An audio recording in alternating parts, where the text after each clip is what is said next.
Baik, bismillahirrahmanirrahim. Assalamualaikum warahmatullahi wabarakatuh. Teman-teman, berjumpa lagi dengan saya. Di video kali ini kita akan belajar bersama tentang materi metode penempatan kutub.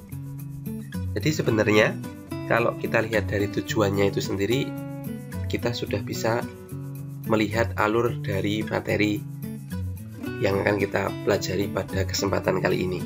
Yang pertama adalah kita ngecek kestabilannya, yang kedua adalah kita ngecek keterkendaliannya, dan ketiga adalah kita coba untuk mengendalikannya. Oke, seperti itu. Saat kita menganalisis kestabilan suatu sistem, itu ada beberapa sifat yang biasanya kita cermati. Sifat-sifatnya itu antara lain adalah 3 hal ini, teman-teman. Yang pertama adalah stability, yang kedua adalah controllability, dan yang ketiga adalah observability. Di suatu sistem dapat berada pada salah satu dari 3 kondisi kestabilan. Kondisinya apa saja? Yang pertama adalah yang disebut sebagai stabil asimptotik, gitu. Yang kedua adalah kestabilan kritis atau stabil kritis, dan yang ketiga adalah tidak stabil. Pokoknya suatu sistem bisa dikatakan terkendali jika pada waktu T0 lebih besar daripada 0 terdapat masukan UT yang menyebabkan sedemikian rupa sehingga keadaan sistem dapat diarahkan menuju titik asal. Nah, untuk menganalisa daripada keterkendalian sistem, ya, dari keterkendalian sistem ini kita butuh atau kita biasa menggunakan yang namanya matriks keterkendalian. Oke, setelah tadi kita melakukan pengecekan, yang pertama adalah tentang observability-nya, bagaimana sistem itu bisa diamati atau tidak, ya. Dan kalau sistemnya bisa kita amati, maka kita masuk pengecekan ke stability-nya, apakah sistem itu stabil apa tidak, begitu ya. Kalau misalkan sistemnya tidak stabil dan ingin kita ubah menjadi stabil, maka kemudian kita cek lagi apakah sistem itu bisa dikendalikan atau tidak. Nah, kalau ternyata sistem itu bisa dikendalikan, maka selanjutnya kita coba untuk melakukan pengendalian terhadap sistem tersebut. Nah, salah satu metode yang bisa kita gunakan untuk melakukan pengendalian, membantu kita agar kita bisa mengendalikan sebuah sistem, gitu ya, itu kita bisa gunakan metode penempatan kutub. Jadi teman-teman, saya ulangi lagi, suatu sistem yang tidak stabil, ya, namun terkendali, jadi sistem yang tidak stabil tapi dia mempunyai sifat yang dapat dikendalikan, maka dia dapat distabilkan melalui analisis umpan balik dari sistem tersebut. Oke teman-teman, saya ulangi ya. Suatu sistem yang tidak stabil tetapi dia punya sifat yang dapat dikendalikan atau terkendali, maka kita bisa menstabilkan sistem tersebut melalui analisis umpan balik. Oke. Di analisis umpan balik bisa kita gunakan untuk kita stabilkan sistem tersebut. Pada representasi ruang keadaan, matriks umpan balik K dapat dibentuk sebagai umpan balik dari keadaan untuk membentuk suatu masukan baru agar sistem menjadi stabil. Nah, agar lebih mudah teman-teman, di sini sudah saya gambarkan diagram bloknya, ya. Di sini ada, kalau saya lingkari seperti ini adalah bagian diagram blok state space-nya. Kemudian di sini kita tambahkan umpan balik yang berasal dari vektor keadaan atau nilai X-nya, ya. Nilai X kita gunakan sebagai umpan balik dengan nilai gen umpan baliknya adalah matriks K.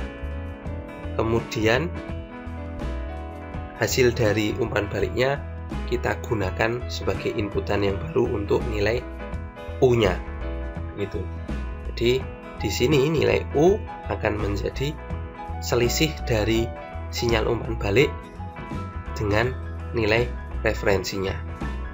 Nah, nilai gain K-nya ini, besarannya di sini ya, nilai gain K-nya ini akan mempengaruhi kestabilan dari sistem. Dia akan membantu bisa menyetabilkan sistem. Seperti itu. Saya ulangi lagi.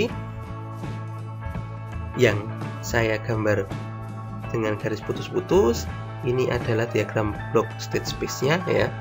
Kemudian kita tambahkan state space tersebut dengan umpan balik K ya, yang berasal dari nilai state X-nya, kemudian kita bandingkan dengan nilai referensi.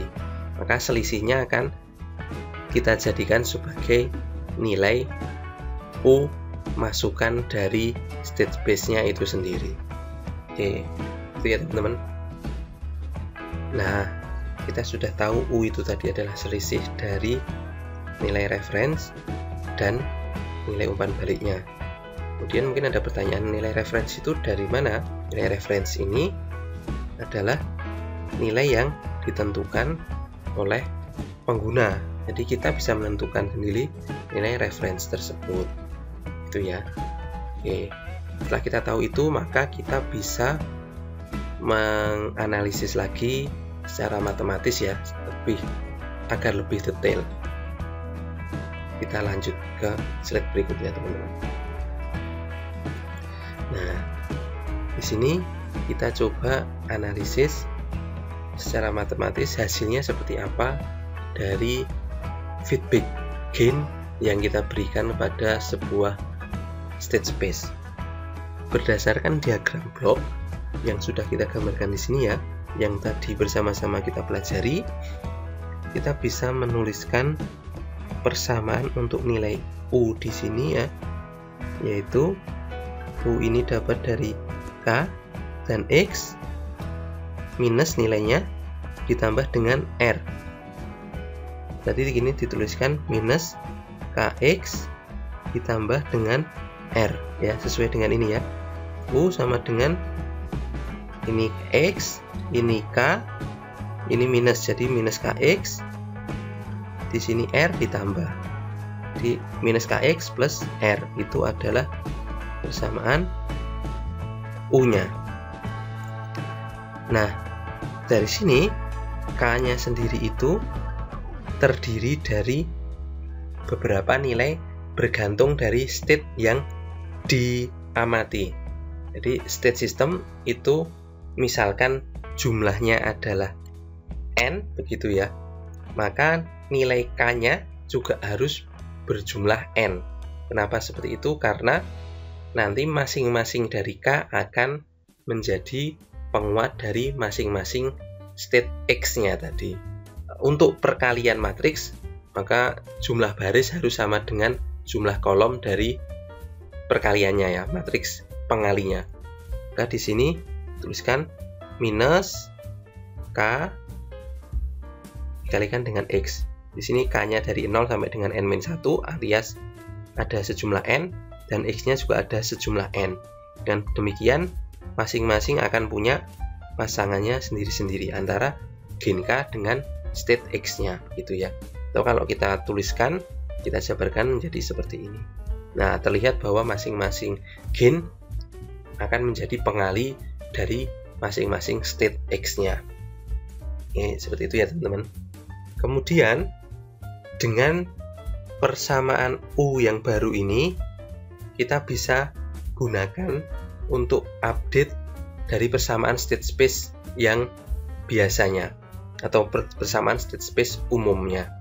Persamaan state space umumnya adalah X dot sama dengan AX plus BU ya. Nah, ini U-nya kita substitusikan, kita ganti dengan nilai U yang kita dapatkan baru saja tadi. Maka kita bisa dapatkan hasilnya X dot sama dengan AX plus B, U-nya kita ubah ya. Kemudian kita kalikan masing-masing begitu. di sini minus BKX plus BR, kemudian X-nya kita keluarkan karena di sini ada X dan di sini juga ada X. Kita bisa bedakan antara X dan R, jadinya persamaan state space yang baru kita adalah seperti ini. X dot sama dengan A minus BKX plus BR, dan Y-nya sama dengan CX plus DU. Tapi karena di sini tidak ada feed forward ya, tidak ada nilai D-nya, maka D-nya 0. Ini tidak perlu kita tuliskan lagi. Nah, jadilah ini adalah persamaan baru untuk state space dengan umpan balik Gen K. Seperti itu teman-teman. Nah, umpan balik ini nilainya akan mempengaruhi sistem ya, seperti yang kita jabarkan tadi, mempengaruhi daripada masing-masing state di sistemnya tadi ya. Nah, nilai K-nya itu harus kita pilih sedemikian rupa sehingga agar pole sistemnya atau nilai eigenvalue dari matriks A sistem tadi itu berada pada sebelah kiri bidang kompleks atau sistemnya stabil gitu ya.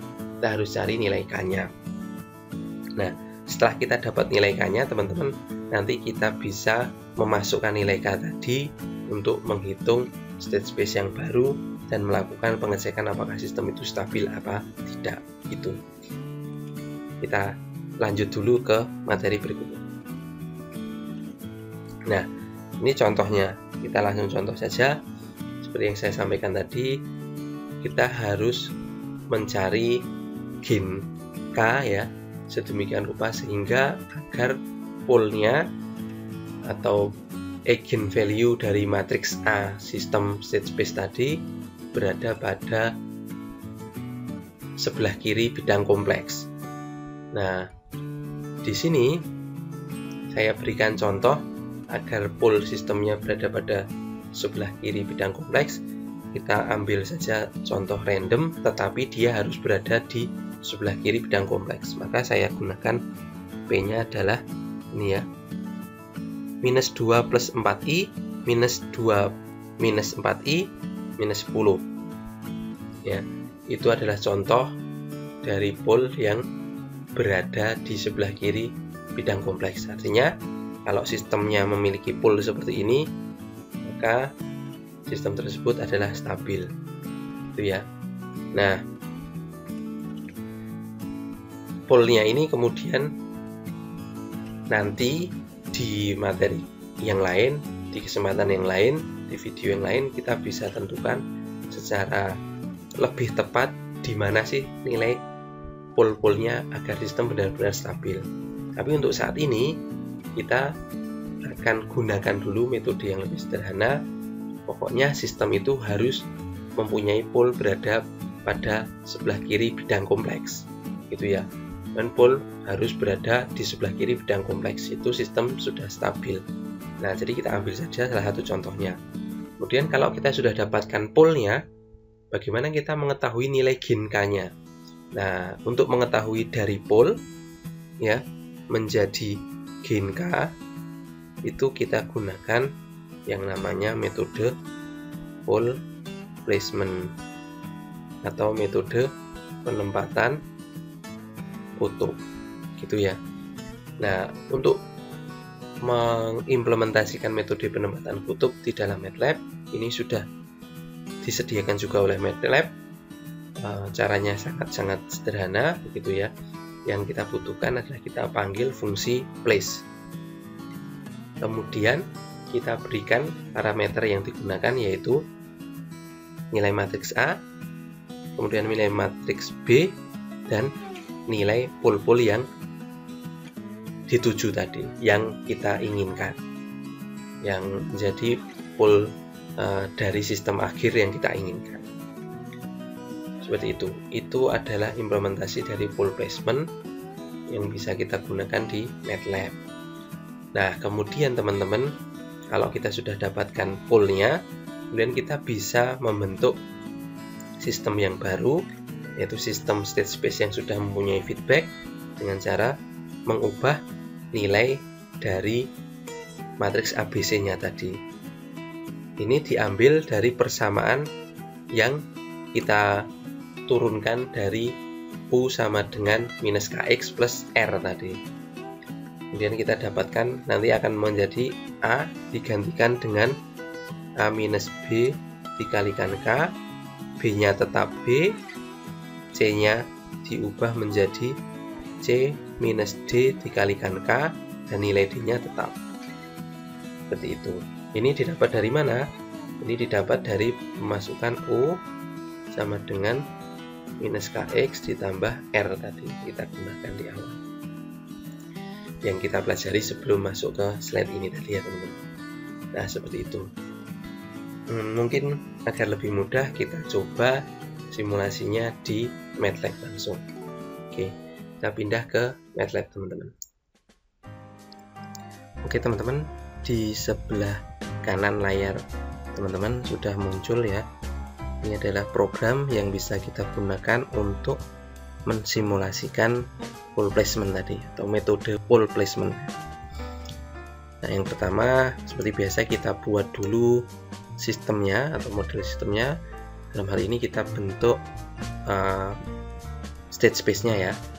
010, 010, 001, minus 1, minus 5, minus 6. Sudah sesuai ya matriks A-nya, matriks B-nya adalah 001.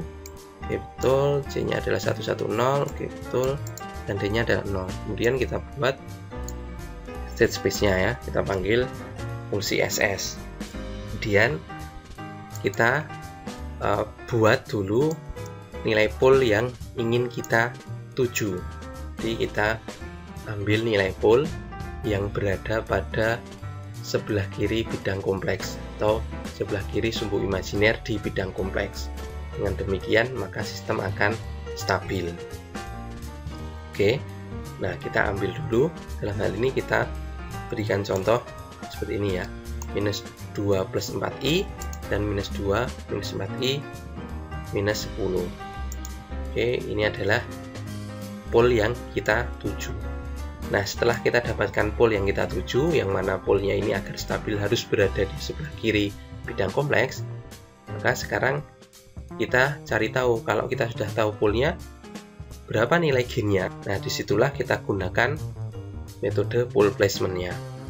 Caranya adalah kita panggil perintah place, fungsi place ya, dengan parameter adalah matriks A dari state space-nya, matriks B dari state space model sistem kita, dan nilai P atau pole yang kita tuju. Kemudian kita masukkan ke tadi itu perintah place. Dan demikian nanti kita akan dapatkan nilai gain K yang menyebabkan sistem menuju ke pole-pole baru yang kita tuju. Kemudian kita buat sistem baru, namanya kita sebut sistem feedback begitu ya, dengan nilai ABC yang sudah kita ubah sesuai dengan persamaan yang kita bahas sebelumnya, yaitu dengan mensubstitusikan U menjadi U sama dengan minus KX plus R tadi. Oke. Kemudian kita bisa lihat hasil step sistemnya. Seperti itu teman-teman. Kita coba jalankan ya. Run. Oke, ini adalah grafiknya. Dan saya tampilkan juga comment window-nya ya. Hasil dari perhitungan K-nya ada di comment window. Oke, kita lihat. Tadi itu di sini K-nya ya. Hasil dari metode pole placement itu kita dapatkan nilai K-nya. Nilai K-nya adalah 199, 55 dan 8. Jadi kalau Anda gunakan nilai gain yang ini, maka Anda akan mendapatkan sistem baru dengan letak pole seperti ini. Nah, seperti itu teman-teman. Nah, karena kita tahunya adalah pole-nya harus berada di sebelah kiri, ya sudah kita ambil saja nilai yang bisa kita sebut sebagai nilai random. Yang penting dia berada di sebelah kiri bidang kompleks begitu ya. Kemudian kita cari nilai gain-nya agar sistem memiliki pole sesuai yang kita inginkan, yaitu berada di sebelah kiri bidang kompleks tadi. Kita dapatkan nilai gain-nya, kemudian kita buat lagi sistem feedback baru. Nah, sekarang kita lihat hasil step responnya. Hasilnya adalah sistem menjadi stabil begitu ya. Nah, mungkin ada pertanyaan, kok stabilnya masih jelek gitu, masih ada overshoot gitu, dan sebagainya. Memang hasilnya masih belum sempurna. Kenapa? Karena pemilihan pool kita itu masih dalam tanda kutip tadi masih random. Yang penting dia berada di sebelah kiri bidang kompleks. Sistemnya ya yang penting stabil begitu, belum stabil banget. Nah, mungkin teman-teman bingung, terus bagaimana cara menentukan nilai P-nya atau menentukan poolnya yang benar-benar bagus? Nah, itu ada di metode-metode selanjutnya. Insya Allah kita akan bertemu di kesempatan lain, di video lain untuk membahas metode-metode yang lain tersebut. Ada metode root locus, ada Nyquist, dan sebagainya. Semoga nanti kita punya kesempatan untuk membahas itu bersama-sama. Oke, seperti ya teman-teman. Jadi kesimpulannya adalah kita bisa menggunakan pool placement untuk menentukan nilai gain system agar sistem yang kita buat, agar sistem baru yang kita buat berada pada pool yang kita inginkan. Nah, itu adalah fungsi dari metode pool placement. Dan ini adalah contoh dari simulasinya menggunakan MATLAB. Oke teman-teman, itu tadi adalah materi kita tentang pool placement ya. Membahas banyak hal, mulai dari keterkendalian, kestabilan, sampai dengan bagaimana kita melakukan pengendalian sistem. Nah, semoga bermanfaat teman-teman apa yang kita pelajari hari ini.